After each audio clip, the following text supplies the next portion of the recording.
नमस्कार स्टूडेंट्स, आज का हमारा टॉपिक है समास। देखिए, समास शब्द की उत्पत्ति, शब्द अर्थ और ये किन किन शब्दों से मिलकर बना है, इसके विषय में आज हम यहाँ जानकारी प्राप्त करेंगे। देखिए, समास जो शब्द है वह सम उपसर्ग प्लस अस धातु प्लस घन प्रत्यय से मिलके बना है। समास जो शब्द है सम उपसर्ग अस धातु घन प्रत्यय से मिलके बना है। जो घन प्रत्यय होता है यह संपूर्ण शब्द को पुल्लिंग शब्द बनाता है। घन प्रत्यय जो है संपूर्ण पद को पुल्लिंग बनाता है। सम उपसर्ग और ये अस है, साथ में जो एक घन प्रत्यय है, ये जो संज्ञा होती है उस संज्ञा की उपदा है। उपदा कहते हैं प्रारंभिक स्वर। यह उपदा है ए। इस प्रारंभिक स्वर को क्या करता है, दीर्घ कर देता है। घन प्रत्यय धातु की उपदा को दीर्घ करता है और समस्त पद को पुल्लिंग बना देता है। ऐसे हम जोड़ेंगे इसको तो बनता है यह सम। अस से क्या करेगा, दीर्घ कर देगा तो आस हो जाएगा और यहाँ पे हो जाता है समास। घन प्रत्यय पुल्लिंग बनाता है, इसलिए जो हो जाता है समास है। इस प्रकार से समास शब्द की हमारे पास उत्पत्ति होती है। समास शब्द का अर्थ क्या होता है? समास का मतलब होता है समान रूप से, अस का मतलब होता है फेंकना। लेकिन जब इसे घन प्रत्यय में धातु की उपदा को दीर्घ करके आस बनाया जाता है तो इसका समस्त अर्थ निकलता है संक्षिप्त करना, अर्थात समान रूप से छोटा करके लिखना समास कहलाता है। कहने का तात्पर्य है समास दो या दो से अधिक शब्दों को छोटा या संक्षिप्त करके लिखना ही समास कहलाता है। संस्कृत की परिभाषा की यदि हम बात करते हैं तो इसकी परिभाषा होती है सम सनम समास है। अर्थात सम सनम समास से तात्पर्य है सम सनम समास है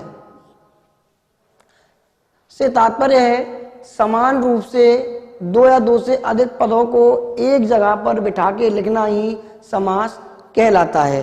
इस प्रकार से हमारा जो ये समास का शाब्दिक अर्थ होता है। इसकी परिभाषा की यदि हम बात करते हैं तो जो समास है दो या दो से अधिक पदों को संक्षिप्त या छोटा करके लिखना समास कहलाता है।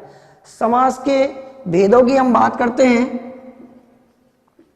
समास के भेदों की हम बात करते हैं तो समास के जो भेद होते हैं वह विभिन्न विद्वानों के मतानुसार अलग अलग होते हैं, लेकिन एक सर्वमत इसकी पद की प्रधानता के आधार पर जो सर्वमत है वह समास के भेदों की हम बात कर रहे हैं। तो यहाँ पे 5 प्रकार के समास माने गए हैं। समास 5 प्रकार के माने गए हैं। पद की प्रधानता के आधार पर समास 5 प्रकार के माने गए हैं। पहला समास है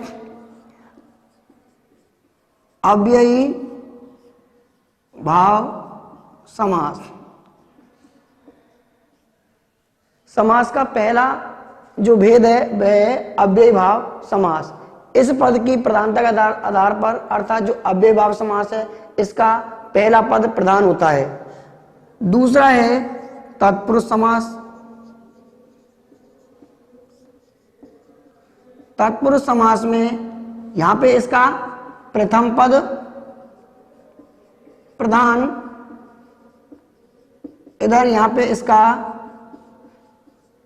द्वितीय पद प्रधान। पद की प्रधानता के आधार पर पहला जो समास है वह अव्ययी भाव समास है और जिसका प्रथम पद प्रधान होता है। दूसरा समास है तत्पुरुष समास जिसका द्वितीय पद प्रधान होता है। तीसरा पद है, जो तीसरा प्रत्यय है वह है, तीसरे समास की यदि हम बात कर रहे हैं तो वह है द्वंद्व समास। और द्वंद्व समास में जैसे देखिए यहाँ पे प्रथम पद प्रधान है, यहाँ पे दूसरा पद प्रधान है, यहाँ पे इसके दोनों पद प्रधान है।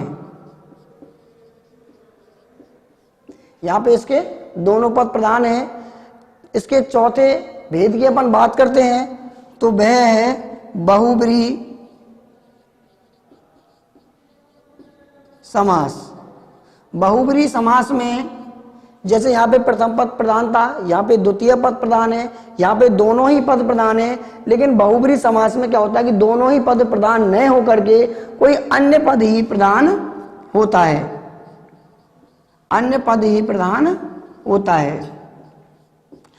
पांचवा जो इसका भेद होता है, पांचवा जो इसका भेद होता है वह है हमारा केवल समास। वह कौन सा है हमारा? केवल। पांचवा है केवल समास। केवल समास में क्या होता है कि जो भी पद होता है चाहे उसे अपन अपने इच्छा के आधार पर निर्भर करता है। इसका नाम केवल इसीलिए है क्योंकि जो अपन मान रहे हैं उसका पहला पद है या वह द्वितीय पद है या दोनों पद है, हमारी स्वेच्छा के अनुसार हम दोनों में से किसी भी एक पद को प्रधान मान सकते हैं, इसलिए इसका नाम केवल समास रखा गया है। लेकिन कक्षा 10 के स्तर के अनुसार इस समास का हमारे सिलेबस में कोई महत्व नहीं है, इसलिए इस सिलेबस के बारे में अपन ज्यादा चर्चा नहीं करते हैं। इसके बाद जो आता है हमारा पहला इसका जो भेद था वह है अव्ययीभाव समास। इसका जो पहला भेद है वह है अव्ययीभाव समास। अव्ययीभाव समास के विषय में यहां पे अधिक जानकारी प्राप्त करेंगे।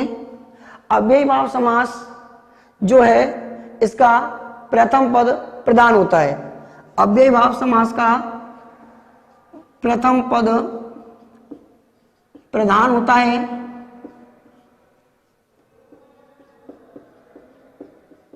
और यही प्रथम पद ही प्रधान होता है। प्रथम पद क्या होता है? प्रधान होता है और यही प्रथम पद क्या होता है? इसका अव्यय भी होता है। क्या होता है? अव्यय भी होता है।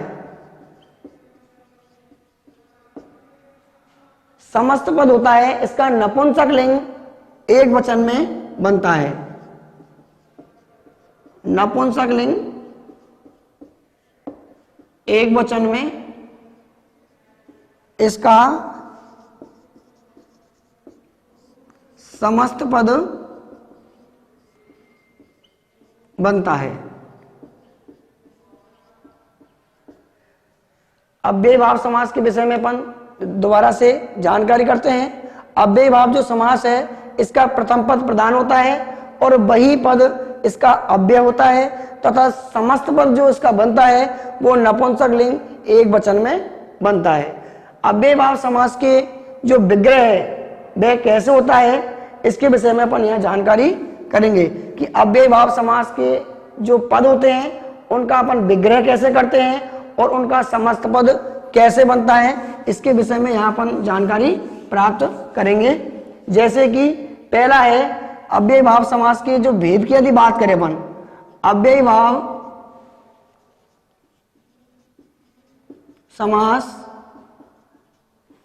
के जो उदाहरण होते हैं वो 6 उपसर्गों से युक्त होते हैं। ये उन उपसर्गों को अपन अव्यय भी कह सकते हैं। अव्ययीभाव समास के जो हमको उदाहरण देखने को मिलते हैं हमारे कक्षा 10 के स्तर के अनुसार जो उदाहरण देखने को मिलते हैं वहां पर हमको 6 अव्यय जिन्हें अपन उपसर्ग भी कहते हैं 6 अव्ययों से युक्त हमको इनके उदाहरण देखने को मिलेंगे। वो 6 अव्यय कौन कौन से हैं? पहला है अनु, दूसरा है उप, तीसरा है निर, चौथा है सह जिसे अपन सह भी कह सकते हैं, पांचवा है प्रति और छठवा है यथा। अव्ययीभाव समास में जहां भी हमको उदाहरण देखने को मिलेंगे वहां पे हमको अनु, उप, निर, सह, प्रति, यथा इनसे युक्त होकर के ही उदाहरण देखने को मिलते हैं। जिन शब्दों के प्रारंभ में अनु, उप, निर, सह, प्रति, यथा हो वहां हम निश्चित रूप से अव्ययीभाव समास करेंगे। अब इस प्रकार के जो उदाहरण होते हैं उनका हम विग्रह कैसे करें। सबसे बड़ी बात जो है समस्या उत्पन्न होती है तो वह यही होती है कि विग्रह कैसे किया जाता है। तो हम यहाँ पे विग्रह करने की आसान तरीका देखने जा रहे हैं। जैसे देखिए, पहला हमारा जो उपसर्ग है या अव्यय है वह है अनु। अनु से युक्त जो हमारे पास उदाहरण होते हैं उनका अपन विग्रह कैसे करते हैं। सबसे पहली बात ये जानना जरूरी है कि अनु जो शब्द है इसका अर्थ क्या होता है। अनु शब्द का अर्थ होता है पीछे, और इसे संस्कृत में बोलते हैं पश्चात। अनु शब्द का अर्थ होता है पीछे और इसका संस्कृत में अर्थ होता है पश्चात। ये हमको ध्यान रखने योग्य बात है कि अनु शब्द का अर्थ होता है पीछे और संस्कृत में अर्थ होता है इसका पश्चात। जैसे उदाहरण हम देख रहे हैं, अनुरथम, अनुसरणम,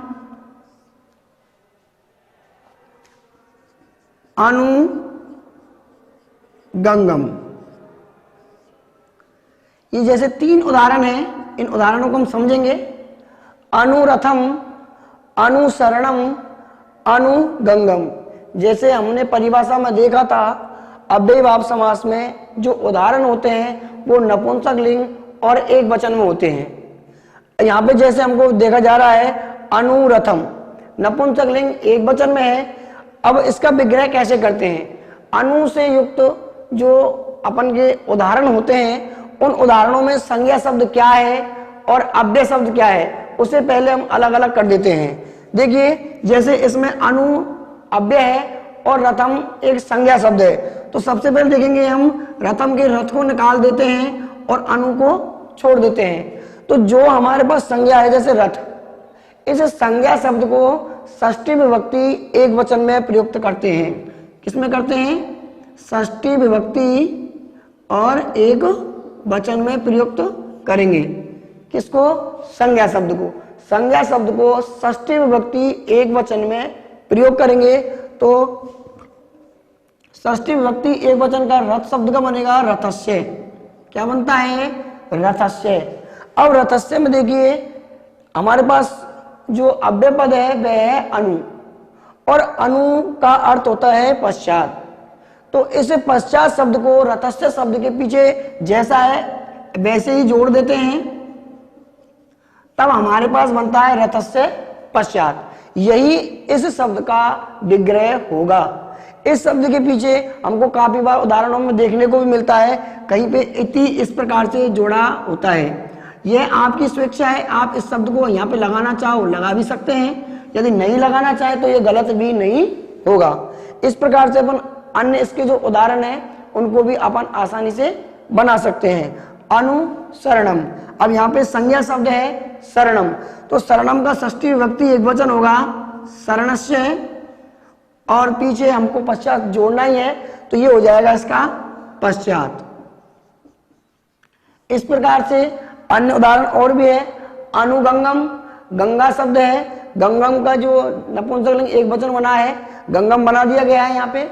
इस गंगा जो शब्द है उसको अपन षष्ठी विभक्ति लिखेंगे गंगाया, और पश्चात जोड़ना ही हमको तो जोड़ देते हैं पश्चात। इस प्रकार से अनु से युक्त जो हमारे पास उदाहरण है हम उनको आसानी से यहाँ पे विग्रह कर सकते हैं। दूसरा हमारे पास जो अव्यय है वह है उप। दूसरा जो अव्यय है हमारे पास वह है उप। उप शब्द का अर्थ होता है पास में। उप शब्द का अर्थ होता है पास में, और पास की जो संस्कृत होती है वह होता है समीपम। अब उप से युक्त हमको उदाहरण देखने को मिलेंगे तो उनका विग्रह हम कैसे करेंगे। हम आपके पास जैसे देख रहे हैं, पहला उदाहरण है हमारे पास उप गंगम, दूसरा उदाहरण है हमारे पास उपरामम, तीसरा उदाहरण है हमारे पास उपगृहम। तीन हमारे पास उदाहरण है और इनके विग्रह करके हम इसको उप से युक्त जो उदाहरण है उनको देखने वाले हैं। जैसे पहला हमारा उदाहरण है उपगंगम। तो हमने देखा कि जो गंगा संज्ञा शब्द है, इसकी जो संज्ञा शब्द में हम षष्ठी विभक्ति वही एक वचन शब्द लेने वाले हैं। तो षष्ठी विभक्ति एक वचन लेंगे तो गंगा का षष्ठी विभक्ति एक वचन शब्द होगा गंगाया, और उप का मीन्स होता है पास में, और इसकी संस्कृत जो होती है वो होगी समीपम। तो पीछे इसके जोड़ना है हमको समीपम। इस प्रकार से हमारे उपगंगम का विग्रह होता है गंगाया समीपम, इसका अर्थ होता है गंगा के पास में। दूसरा उदाहरण है हमारे पास उप रामम। तो राम की षष्ठी विभक्ति एक वचन होता है रामस्य, और उप का मत होता है पास में, तो समीपम जोड़ देंगे पीछे से रामस्य समीपम।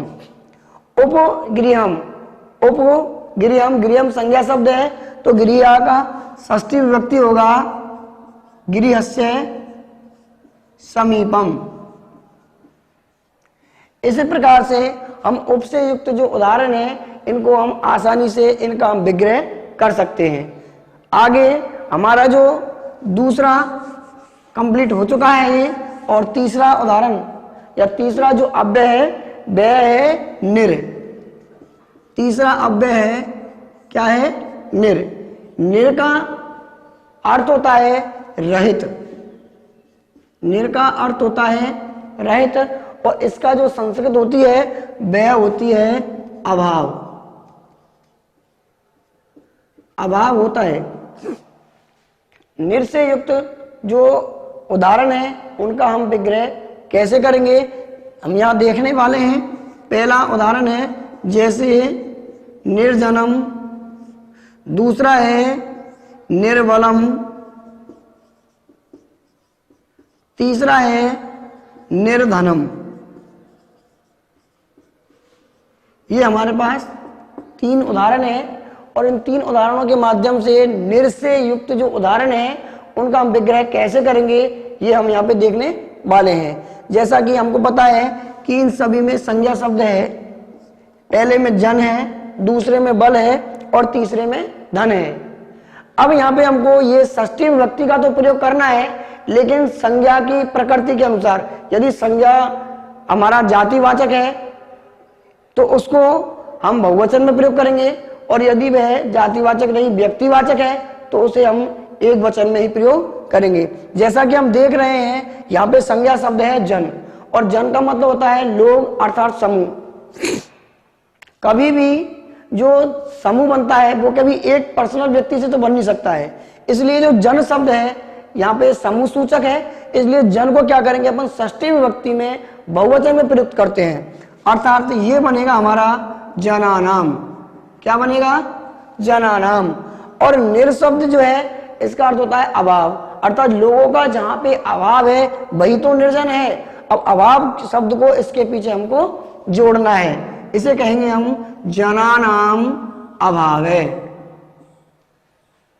दूसरा उदाहरण है हमारे पास निर्बलम, अर्थात निर्बल कौन होता है जिसमें बल नहीं होता है, अर्थात जहां बल का अभाव है। तो देखिए बल शब्द है, बल में अपन बल थोड़ा है या ज्यादा है, बल हमेशा एक वचन में ही प्रयुक्त किया जाता है, तो अपन करेंगे बलस्य अभाव है, अर्थात जहां बल नहीं है या बल का अभाव है उसे कहेंगे अपन निर्बलम। तीसरा उदाहरण है हमारे पास निर्धनम, अर्थात धन का अभाव। धन की विषय में बात करते हैं तो धन देखिए 1 रुपए है तब भी वो धन ही है, 50 रुपए है तब भी वो धन है, और 10 लाख रुपए है तब भी वह धन ही है। तो इसे भी हम एक वचन में ही प्रयुक्त करेंगे, तो यहाँ पे हो जाएगा इसका धनस्य अभाव है।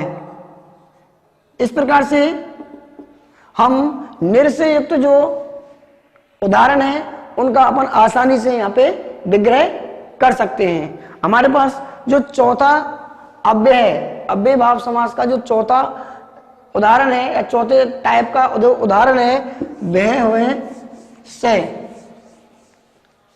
से जो है से का मतलब होता है साथ में, और संस्कृत में इसको कहते हैं सहितम। से का मतलब साथ, साथ में, और इसका जो अर्थ होता है वह होता है सहितम। देखिए हमने पढ़ा है कारकों में साथ, साथ के योग में तृतीय विभक्ति का प्रयोग किया जाता है, जैसे सह, साकम, समम, सार्धम। इनके योग में सह के साथ में अपन तृतीय विभक्ति का प्रयोग करते हैं। तो यहाँ पे साथ का मतलब साथ ही है, सह है। तो अपन यहाँ क्या करेंगे कि जो संज्ञा शब्द है उस संज्ञा शब्द में तृतीय विभक्ति का प्रयोग करेंगे, और सह जो अव्यय है उसके स्थान पे सहितम शब्द का प्रयोग करेंगे। जैसे उदाहरण है हमारे पास सपुत्रम, समित्रम,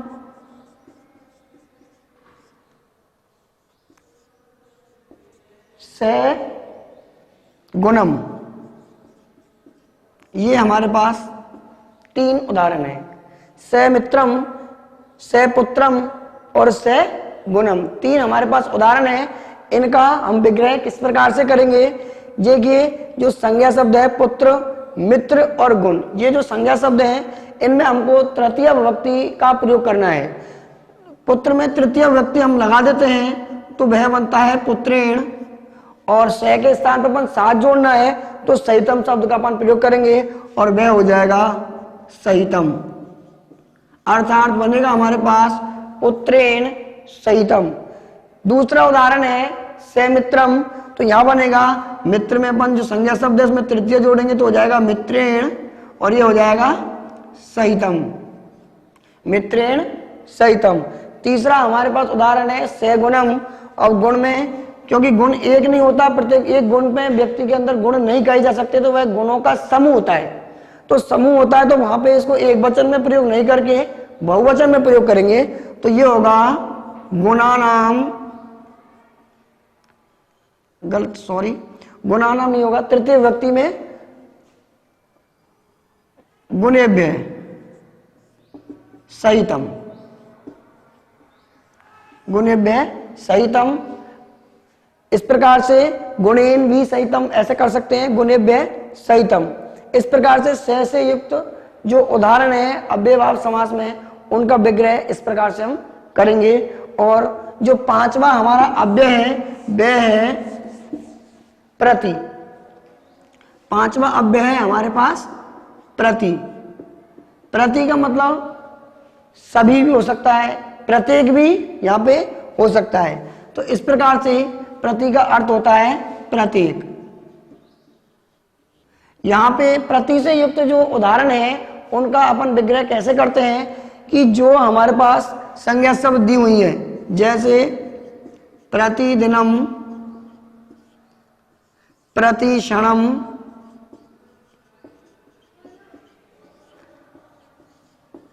प्रतिमाहम। प्रतिदिनम यहाँ पे संज्ञा है दिन, यहाँ पे है क्षण, यहाँ पे है माह। तो जो संज्ञा शब्द दे रखा है इन संज्ञा शब्द को द्वित्व अर्थात 2 बार लिखते हैं, द्वितीय विभक्ति का प्रयोग करते हैं और 2 बार लिख देते हैं। तथा जो प्रति अव्यय अपन को दिख रहा है इस प्रति को इसमें किसी प्रकार का परिवर्तन नहीं करते हैं और जैसा है इसको वैसे ही इसमें पीछे जोड़ देते हैं। जैसे द्वित्व कैसे करना है, दिनम, दिनम, प्रति। अर्थात यहाँ पे दिनम, दिनम, प्रति अपन इसको लिखेंगे। कभी कभी हमको ऐसे देखने को मिलता है दिनम, दिन, दिनम, प्रति। ये जो योजक चिन्ह होता है इसका मतलब होता है कि जो विभक्ति पीछे वाले शब्द में लगी हुई है वह विभक्ति आगे वाले में भी लगी हुई है, क्योंकि यह इससे जुड़ा हुआ है। तो यदि अपन इसके बीच में इस योजक चिन्ह को लगा देते हैं तो हमको इसमें द्वितीय विभक्ति एक वचन नहीं प्रयोग करना, और यदि इसको योजक चिन्ह को नहीं लगाते तो इसमें अपन को द्वितीय विभक्ति एक वचन का प्रयोग करना है। आगे इसी प्रकार से और कर सकते हैं। तो यहां पे लिखेंगे अपन क्षणम, क्षणम, प्रति। अगला उदाहरण है माहम, माहम, प्रति। अर्थात प्रत्येक दिन, प्रत्येक क्षण और प्रत्येक माह। कभी कभी हमें एग्जाम में देखने को मिलता है, इस प्रकार से हम भी इसको देख सकते हैं। दिने दिने प्रति भी इसको देख सकते हैं, अर्थात चाहे हमको प्रति देखने को भी नहीं मिले और हमसे इस प्रकार से इस उदाहरण को देख करके भी हमसे प्रश्न कर सकता है। ऐसी स्थिति में हम क्या करें? तो ऐसी स्थिति में दिया होता है कि एग्जामिनर यदि हमको सप्तमी विभक्ति एक वचन का प्रयोग करता है तो वहां पर भी हमको अव्ययी भाव समास करना है। और अव्ययी भाव समास में ये आवश्यक नहीं है, क्योंकि एग्जामिनर सप्तमी विभक्ति का प्रयोग कर सकता है लेकिन हमें नहीं करना है। तो आप इसको इस जगह पर दिने दिने के स्थान पे आपको करना क्या है? अव्ययी भाव समास ही करना है। आगे है जो नेक्स्ट आपका अव्यय आने वाला है वह है प्रति। प्रति हो चुका है, इसके बाद है 6वें नंबर का है यथा। यथा शब्द का मतलब होता है जैसे, और इसकी संस्कृत जो होगी वह होगी अनतिक्रम्य के अनुसार। जैसे कि हमारे पास उदाहरण है यथा शक्ति, यथा बलम, यथा धनम। इसे यथा से युक्त जो उदाहरण है उनका विग्रह करने के लिए क्या करते हैं? जो संज्ञा शब्द हमको दे रखी है द्वितीय विभक्ति एक वचन में जो संज्ञा दे रखी है उस संज्ञा को जैसे है वैसे रखा रहने देते हैं, और यथा के स्थान पे सिर्फ हमको क्या जोड़ना है? अनतिक्रम में जोड़ना है। अनतिक्रम में इसमें हम जोड़ देंगे और हमारा विग्रह हो जाएगा। जैसे शक्तिम अनतिक्रम्य,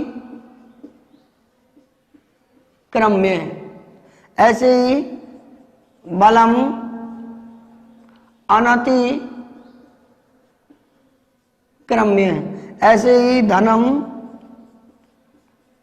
अनतिक्रम्य। इस प्रकार से हमारा जो है अव्ययी भाव समास खत्म होता है।